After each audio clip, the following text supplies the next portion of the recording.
Ha? Yeah. Anong ginagawa yung pandikit yan sa'yo dito? Saan kasi matatanggal? Bili kang 3M, yung kulay pula. Sa Ace, Wala na 3M. Ace Hardware. Kulay, bilog yan, gano'n ha, bilog. Ace, oh. 3M, ano yan, kulay pula. Kaso ano yan, nasa 300 to 400 isang rolyo. Gano'n yung kulay. Okay lang kasi baka matatanggal. Oh, ano yan, pang ano lang yan eh. Pang ano sa tubig yan. Ah, Yung kulay pula kasi ano yan, hard yun.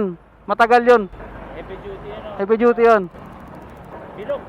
Oh, kulay, bilog yun na kulay pula. 3M nakalagay. May size po ba yun? O Ay, ha? may size siya na...